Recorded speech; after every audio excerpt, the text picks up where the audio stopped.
तर नमस्कार मंडळी, परत एकदा स्वागत करते माझ्या छोट्याशा व्हिडिओमध्ये. तर हा आहे साखरपुड्याचा आणि हळदीचा ब्लॉग असणार आहे. ही सगळी पाहुणी मंडळी इथं बसलेली, जेवढे काही घरचे होते ना तेवढ्यामध्येच हा साखरपुडा हे केला होता आणि लग्न मात्र मोठं होतं दुसऱ्या दिवशीचं. आता हे जे आहे ना त्या मंदिरावरच आहे, जे मी मिनी ब्लॉगमध्ये तुम्हाला दाखवलेलं आहे. आता इथं ही सगळी पाहुणी मंडळी वगैरे झालेली आणि त्याच्यानंतर इथं तुम्ही बघू शकता की आता यांचा साखरपुडा वगैरे सगळा पार पडलेला आहे आणि आता लगेच रात्रीचा कार्यक्रम म्हणजे हळदीचा, जो की सगळी तयारी वगैरे त्याची झाली होती आणि इथे त्यांना सगळ्यात अगोदर रांगोळी वगैरे घालून घेतात. आता हे सगळं बघून आपल्याला आपले दिवस आठवतात, जसे की लग्नाचे, हळदीचे. आता मला तरी सगळं आठवायला लागले, म्हणजे माझी हळद कशी झाली होती, कसं नाही ते सगळं. आणि तुम्हाला सुद्धा आठवत असेल, म्हणजे ब्लॉग बघणाऱ्यांना सुद्धा. चला, हा ब्लॉग सुद्धा एन्जॉय करा आणि पुढे देखील अजून मजा.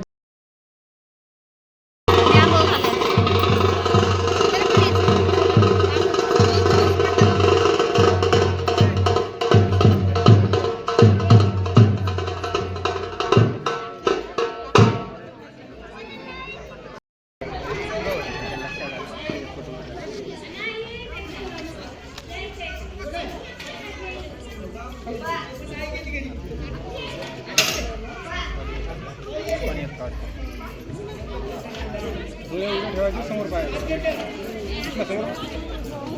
समोर समोर पाणीसोला पाड्या बघा, पाणीसोला पाड्या इकडे समोर समोर बा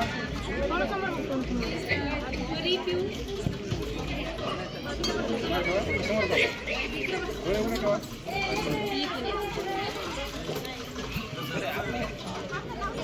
दोन झाले ना. एक तांबे आहे ना, पूर्ण चेहरा सोडून द्यायचा. बघितलं उचला बरं समोर, वरून वरून एकदम. आता एकदम सोडून द्यायचं, एकदम पूर्ण सोडून, पूर्ण पूर्ण पूर्ण पूर्ण सांगा.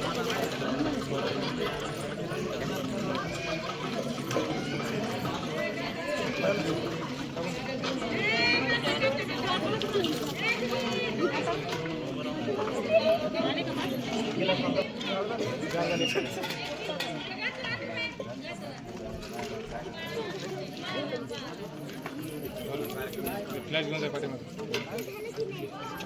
तिथे ते पाठीमागे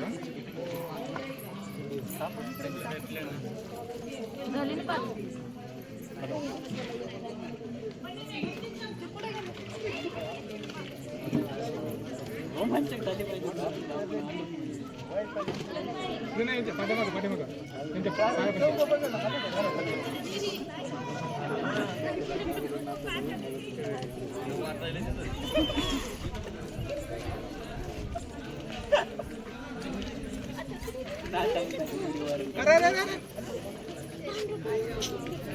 घालो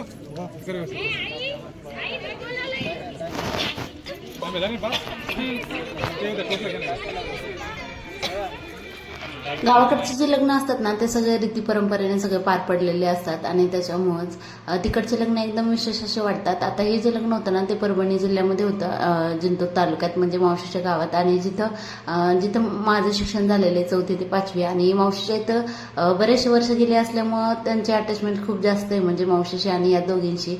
मावस बहिणी असल्या तरी एकदम सख्या बहिणी असल्यासारख्या होत्या आणि खूप आम्ही मस्ती केलेली. जी ऑरेंज साडीवाली दिसते ना ती तिचीच मोठी बहीण आहे, म्हणजे माझ्याच क्लासमेट आहे, क्लासमेट सुद्धा आणि बहीण सुद्धा आहे. आता माझ्यापेक्षा ती मोठी आहे, तिचं लग्न सुद्धा माझ्यानंतर झालेलं आहे आणि माझं लग्न तिच्या अगोदर झालेलं आहे. तो मागचा जो हळदीचा मांडव आहे आणि त्याच्यामध्ये अगोदर हळद लावली होती आणि त्याच्यानंतर परत एकदा आंघोळ घातली. आता अजून परत एकदा हळद लावणार, अशी काय हळदीची स्टोरी आहे. आता पुढे सुद्धा तुम्ही नक्की बघा आणि व्हिडिओ सुद्धा नक्की एन्जॉय करा.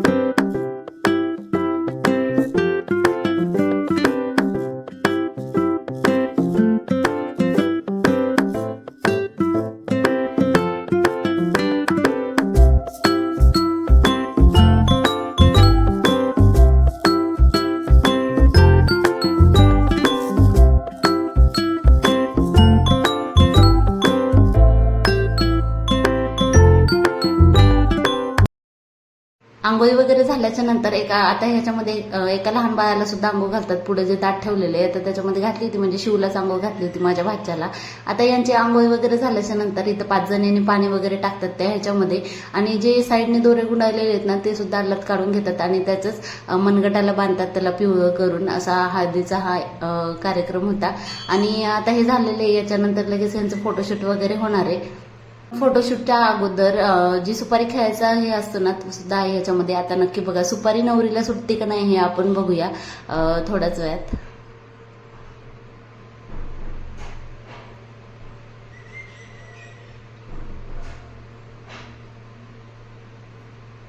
नवरीबाई एकदम बिंदास असते, म्हणजे अजिबात हे नाहीये. बरं शिक्षण वगैरे पण झालेलं आहे तिचं.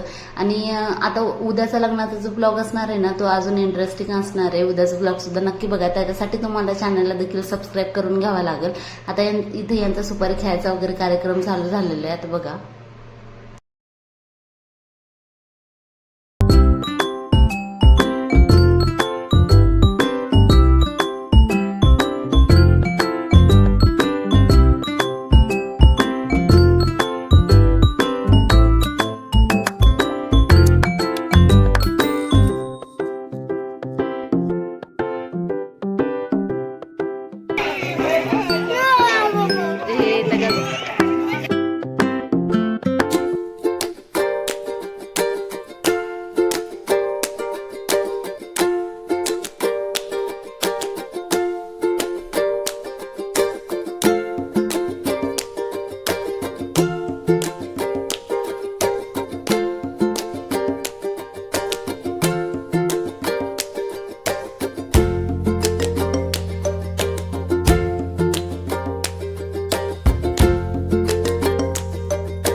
वेगवेगळ्या पोजेसमध्ये फोटो वगैरे काढून वगैरे सगळे झाले. आणि एवढं सगळं कार्यक्रम होण्यासाठी 1 वाजला होता. आणि रात्री नवरदेव नवरी आता याच्यानंतर मेहंदी वगैरे सुद्धा काढली त्यांनी आणि झोपायला 4च वाजवले. आम्ही तरी लवकर झोपलो होतो कारण दुसऱ्या दिवशी अजूनही होतं त्याच्यामुळे.